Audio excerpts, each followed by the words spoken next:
سلامكم يبزح تغاتلت مدبات يري مغسب كم ياللخم كم تلمود نعخي وقع زبلنايو حدش زعباتات حزنا دبخيلناكم علنا نمولو تحستي يبلوكم سناي مكتتال إيري مغسب انترتينمنت فيلم لوحات كاب جزي ناب جزي مغرتا النازايد بمخادو بزحات تعذبتي أتريفا خمزلايو زحبر زلو إذا تخاتاليد حيالو بلوص سنة وين هاجرنا زنجرت بمخانا كابتي سحابيت جبراز خالة نجاريوم إذا بعبيت سنة وين هاجرنا معركة زلا فيلم كم بعل فساية وركنه ጸጋ ሓጎስ ኦሬን ሳልሕ ሸዊት ግርማይ አማኑኤል ሞደሻ ሸዊት ሰረቀ ኢየሩሳሌም ወዘተን ዝሓቆፈት ፊልም እያ ካልእ ፍልይ ዘብላ ኸኣ ኣብዛ ፊልም ስድራ ቤት ሲዶን ክዋሱ ብምኽኣሎም እዩ ናጽነት ረዲኢ ኣሌክሳንደር ረዲኢ ሄለን ረዲኢን በኽሪ ጓላ ንሲዶን ረዲኢ ድማ ማራናታ ዮናስን እዮም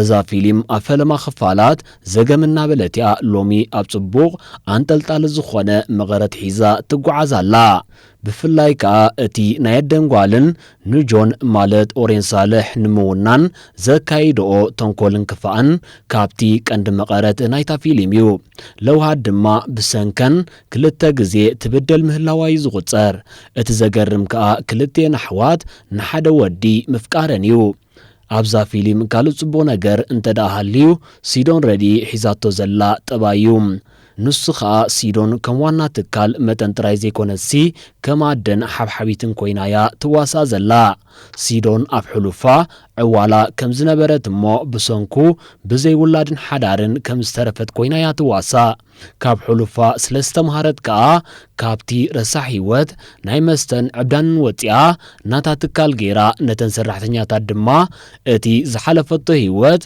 ኣብአን ከይድገም ትኹስኩሳ ደያ ኮይና ዘላ እዚ ድማ ብመንጽር ዛንታ እንተሪእናዮ ሓድሽን ዘይተመዝመዘን ታሪኽ ናይ ገጻት ህይወት እዩ እዛ ፊልም ብኹሉ ሸነኻታ ጽቡቕ እኳ እንተሃለወት ኣብ ሓንቲ ሲንግን ጌጋ ዝተፈጸመ ኮይኑ ይስማዓና ንሳ ድማ ኣብ መበል 17 ክፋል ኣብ 10 ደቂቕ ኣሌክሳንደር ረዲኢ ንለውሃት ወላዲኣ ከም ዝሞተ ከርዳእ እንከሎ ዝተዛረቦ ዘረባ እዩ እቲ ኣራዳኣ ሓጺርን ዘይወግዓዊ ብምዃኑን ጉድለት ይስማዓካ ምኽንያቱ ኣብ ሕብረተሰብና መርድኽ ክትነግርን ከለኻ ብቴሌፎን የቕሬታ ኣቦኺ ወይ ኣቦኻ ሞይትሎ ዘይኮነ ዝበሃል ሰብ ኣኽቢብካ ወይ ናብቲ ዘለዎ ሰብ ልኢኽካ ንገዛ ብሓደ ክንከይድ ወይ ናብ ገዛ ብቕልጡፍ ምጻእ ተደሊኻ ኣለኻን ካልእን ዝብሉ ምኽንያታት ኣምጺኻ ምንጋር እዩ እዚ ምዘይከውን ከዓ ግድም ብቴሌፎን እንተኾይኑ የቕሬታ ኣቦኻ ሞይትሎ ኣይኮነን ዝበሃል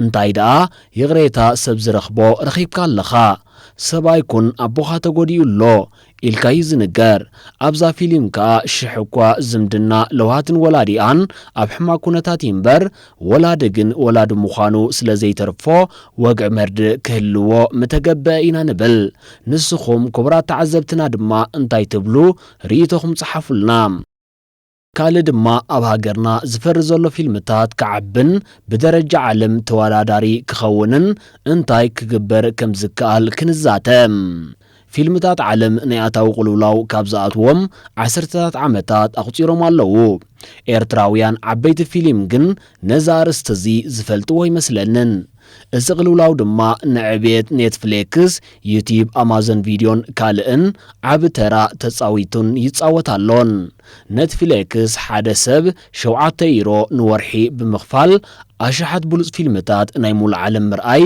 ዘኽእል መርበብ እዩ እዞም ኣብ ኔትፍሊክስ ዝረኣዩ ፊልምታት ኣብ ሲኔማታት ተራእዮም ዝተጸግቡን ካልኣይ ግዜ ግን ናብ ሲኔማታት ክምለሱ ዘይክእሉ ወይ ድማ ኣብ ሲኔማታት ኣታዊታት ዘይተረኽቦም ብሉጻት ፊልምታት እዮም ሲኔማ ኣብ 1895 ኣብ ፈረንሳ ተጀሚሩ ክሳብ መወዳእታ ቴስዓታት ፊልምታት እዚ ሃገር ዓለም ለኻዊ ተቐባልነት ነይርዎም ሃገረ እንግሊዝ ገዲፍካ ፈረንሳ ኣብ ኤውሮጳ ጽላው ዝኾነ ኢንዱስትሪ ፊልም ነይርዋ ኣብዚ ግዜ ብሰንኪ ምጉዳል ዕዳጋ ፊልም ፈረንሳ ኣዝዩ ውሕድ ዝኾነ ፊልምታት እያ እተፍሪ ምኽንያቱ ዝፈሪ ፊልምታት ወጻኢታቶም ንኸምልሱ ዓመታት ስለ ዝወስዱ ኢንዱስትሪ ፊልምታት ኢጣልያን ጀርመንን ድማ ተመሳሳሊ ዕጫ ዝበጽሑ ምዃኖም ይፍለጥ ልዕሊ 600 ኣብ ሲኔማታት ፈረንሳ ዝረኣዩ ፊልምታት ናይ ሆሊውድ እዮም።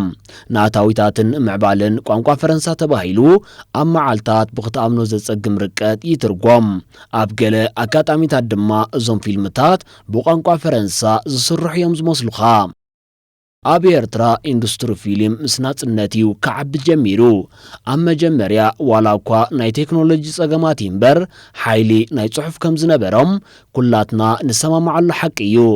ባሩድ 77 ፈቲሐ ዶኹም ርዓወኪ ባሕሪ ንእሽቶ ሓወይ ክንዲ ሓሙተይን ካልኦት ፊልምታትን ኣብ ህዝቢ ልዑል ተቐባልነት ዘለወንን ብሉፅ ዓቕሚ ዘንጸባረቓ ምዃነንን ከም ኣብነት ክንጠቅስ ንኽእል። ኣብዚ ግዜ ዝፈሪ ፊልምታት ሃገርና ግን ኣታዊታት ንምኽዕባት ወይ ድማ ንኮመርሻል ኢንተረስት ዝዓለሙ እዮም። እዚ ሽግር ኣብ ሆሊውድ ብዝገደደ መልክዕ እዩ ተኸሲቱ ዘሎ። ሓድሽ ሓሳብ ዝርከቦም ሓደሽቲ ፊልምታት ናይ ሆሊውድ ብኣጻብዕ ዝቝጸሩ እዮም። ኤርትራውያን ስነ ጥበበኛታት ኣብ ርእስቲ ዘለዎም ናይ ትምህርቲ ተመክሮ ብልሒ ቴክኖሎጂን ጸገማት ኣብ ንሓድሕዶም እውን ኣይሰማምዑን እዮም። ንዝኾነ ስነ ጥበበኛ ኣብ ተልዕለሉ ኣጋጣሚ ንኻልእ ስነ ጥበበኛ ከዳኽሞ ምርኣይ ልሙድ ተርእዮ እዩ። ከም መርኣያዚ ድማ ብዙሓት ብውልቂ ዝውነና ተሓታትን ቤት ጽሕፈትን ዘይብለን ቻነላት ናይ ዩቲብ ቆይመን ንርኢ ኣለና። እዘን ቅድሚ 10 ዓመታት ንዝተሰርሐ ፊልምታትን ክሊባትን ኒው ኤርትሪያን ፊልም፣ ኒው ኤርትሪያን ሚውዚክ ክሊፕ እናበላ ዝጽዕና ትካላት ፍርያት ስነ ጥበብ ሃገርና ናብ ህዝቢ ክበጽሕ ሓገዝ እኳ እንተለወን እምብዛ ምብዛሕን ግን መኣዝነን ዝሰሓታ ይመስላ። ዋላ እውን ኣፍቀርቲ ፊልምታት ትግርኛ ንሓደ ፊልም ክደልዩ ልዕሊ 15 ደቂቕ ይወስደሎም። እቲ ሽግር ካብ ኣጠቓቕማ ክሳብ ዲስክሪፕሽን ኣርእስትን ዕለትን ናይ ኣዘራዝራ ፊደላት ስፔሊንግ ጌጋ ዝተሰርሓትሉን ዝወፀትሉን ግዜ ኩሉ ሕውስውስ ዝበለ ስለ ዝኾነ እዩ። ብዘይካዚ እዘን ትካላት ሓደሽቲ ኣፕሊኬሽንስ ዘርጊሕን ኣለዋ።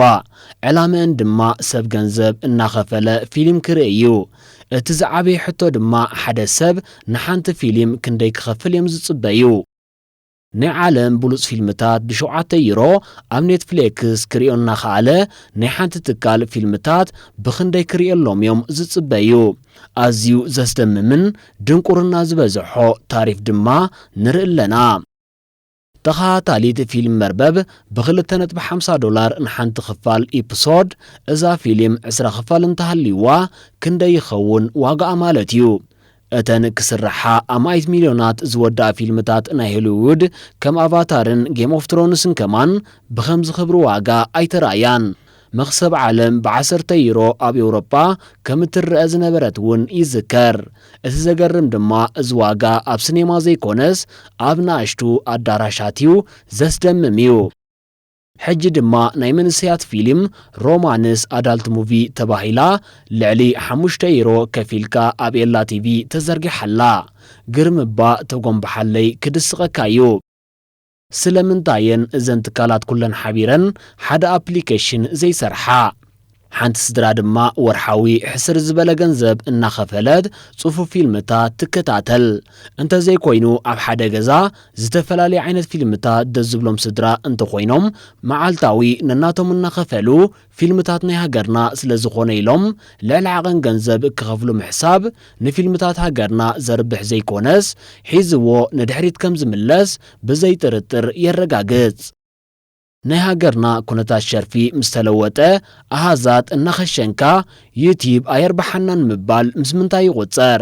ኣብ ንግዲ እኮ መኽሰብ ኣሎ፣ ክሳራ እውን ኣሎ።